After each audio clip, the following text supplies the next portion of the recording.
Fala galera, hoje eu vim aqui conversar com vocês sobre meiose, mas antes eu gostaria de lembrar mais uma vez que é importante que ao longo do vídeo você faça pequenas pausas e ao longo dessas pausas que vocês façam algumas elaborações, que vocês façam registros.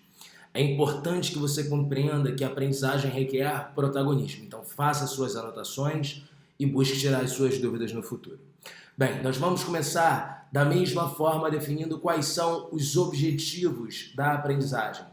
E dentre os objetivos, nós iremos identificar a meiose como sendo a fase proliferativa das células germinativas. Vamos caracterizar também as fases da meiose e vamos identificar a segregação independente entre os pares de homólogos e o crossing over como fatores que contribuem para a variabilidade genética. A meiose, por si só, ela define a formação dos gametas, então ela representa a proliferação das células germinativas e determina a formação dos gametas, sendo dividida em duas etapas. A meiose 1 é um evento de divisão reducional, é onde a gente vai observar a separação do par de homólogos, daí a redução do número de cromossomos à metade.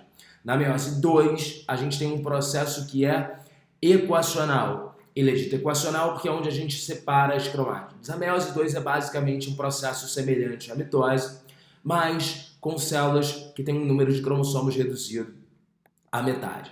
Nessa imagem, a gente consegue observar a divisão mitótica e a divisão meiótica de uma célula 2N igual a 6. Eu identifico essa célula como sendo diploide porque eu consigo visualizar pares de cromossomos homólogos, ou seja, pares de cromossomos que têm o mesmo tamanho, mesma forma e genes que determinam as mesmas características. Nesse evento, eu consigo identificar os cromossomos completamente duplicados, fato observado no período anterior, ao longo da intérfase. Consigo observar que a mitose é dividida em uma única etapa, enquanto que a meiose é dividida em duas etapas, a meiose 1 e a meiose 2. E consigo identificar que na meiose existe um evento fundamental para que a gente compreenda toda a sequência de eventos que ocorre posteriormente. A gente consegue identificar o pareamento dos cromossomos homólogos e a gente consegue identificar o crossing over. Em função disso, na etapa posterior à chamada metáfase, onde os cromossomos vão se alinhar no equador, eu vou ter a formação de uma placa simples na mitose e de uma placa dupla na meiose.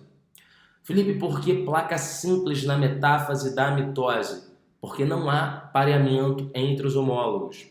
Felipe, por que placa dupla na metáfase 1 da meiose? Porque eu tive um pareamento entre os cromossomos homólogos.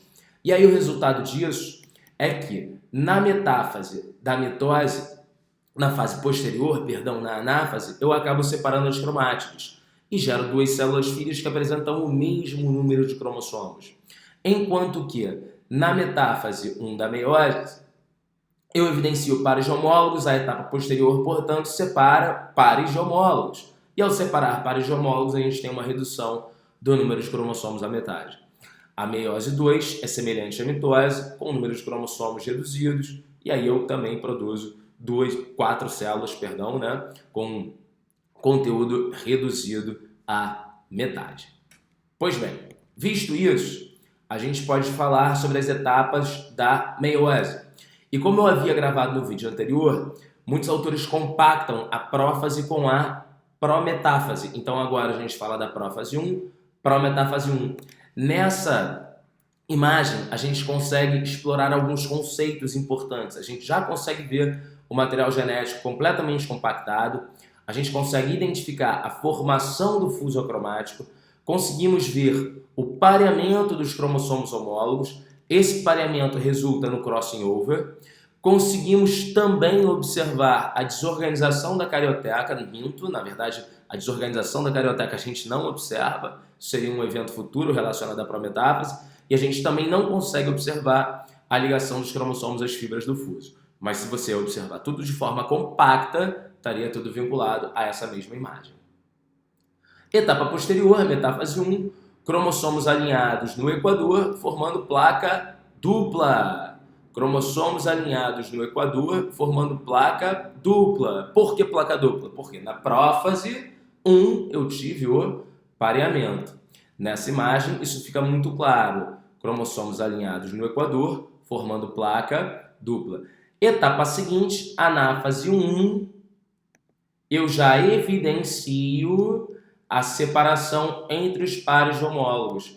E aí, olha que detalhe interessante. Repara que na separação entre os pares homólogos, eu evidencio que os cromossomos apresentam uma mistura de cores. Eu tenho um cromossomo vermelho com ponta azul, tenho um cromossomo azul com ponta vermelha. Isso é o tal do crossing over. É a tal dessa troca de fragmentos cromossômicos entre os pares de homólogos. Na telófase 1, a gente vai observar a reconstituição da célula. Essa célula volta a apresentar um núcleo, o cromossomo se dá uma leve descondensada e aí a gente parte para a prófase 2. A prófase 2, ela é uma fase posterior a um pequeno período chamado de intercinese. Na prófase 2, o material genético ele começa a se condensar novamente, você volta a estabelecer a formação do fuso cromático, a tua carioteca vai se desorganizar, os cromossomos irão se ligar às fibras do fuso. Na metáfase 2, eu volto a ter um alinhamento. Mas repara que esse alinhamento agora ele é definido por uma placa simples. Repare, eu começo com uma célula 2N igual a 6. Essa célula 2N igual a 6 resulta na formação de duas células N igual a 3. E aí, quando eu olho para a metáfase 2, eu identifico essas duas células que têm número de cromossomos reduzidos à metade. Também sou capaz de evidenciar o crossing. Na etapa seguinte, a anáfase 2, a gente já vai observar a separação das cromátides. 3 cromátides migrando para um polo, 3 cromátides migrando para outro polo, havendo variabilidade genética no grupo. A fase seguinte, telófase 2, a gente já consegue observar a reconstituição das 4 células, 4 gametas sendo formados com crossing, com alta variabilidade genética, que é o nosso próximo ponto a discutir. Bem, é importante que os organismos apresentem variabilidade genética por fins evolutivos. Já toco nesse ponto. Nessa imagem, a gente consegue observar pareamento entre os homólogos com troca de fragmentos entre cromátides não irmãs. É essa troca de fragmentos entre cromátides não irmãs que define a formação dos gametas recombinantes. Então, nessa imagem, ao final, eu consigo observar 4 gametas. Dos 4, 2 são ditos recombinantes, porque eles apresentam as extremidades de outros cromossomos que foram formados ao longo do crossing. Nessa outra imagem, a gente explora um outro conceito, que é o da segregação independente entre os pares de homólogos. Repare, na primeira possibilidade, pense que os cromossomos de cor azul foram herdados do pai e que os cromossomos de cor vermelha foram herdados da mãe. Na prófase, houve o pareamento dos homólogos, na prófase 1 da meiose. Na metáfase 1, eu formei uma placa dupla. E nessa disposição, eu determino a formação desses 4 gametas. Eu teria 2 combinações de gametas possíveis. Agora, repare numa outra possibilidade. Eu continuo tendo o pareamento dos homólogos na prófase 1, eu continuo tendo a formação da placa dupla na metáfase 1, só que agora eu tive uma inversão na posição desses cromossomos. E é essa inversão que acaba resultando na formação de 2 novos tipos de gametas. Então, o crossing over vinculado à segregação independente são 2 eventos que contribuem para um aumento absurdo na variabilidade genética dos seres. E esse aumento da variabilidade genética acaba aumentando o valor adaptativo das espécies. Felipe, mas por quê?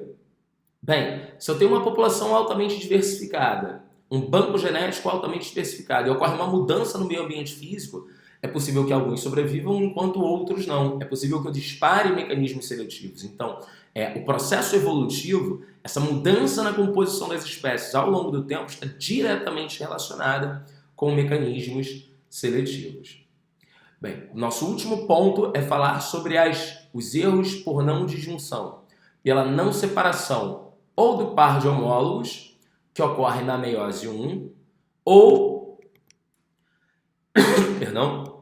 a não disjunção das cromátides, erros que ocorrem na meiose 2. Repare que nos 2 casos, você acaba resultando na formação de gametas que apresentam um número alterado de cromossomos. Eu formo gametas N mais 1, ou seja, com 24 cromossomos, gametas N menos 1, ou seja, com 23 cromossomos, e isso, ao ser vinculado a um gameta normal, pode gerar uma alteração do número de cromossomos no desenvolvimento do embrião.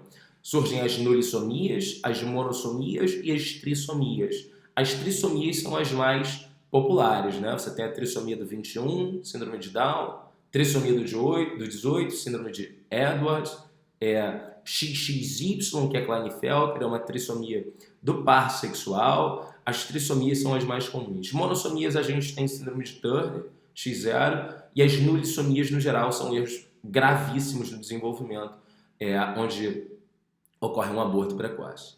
Bem, espero que vocês tenham feito proveito dessa aula, espero que vocês tenham compreendido todos os conceitos. Um beijo!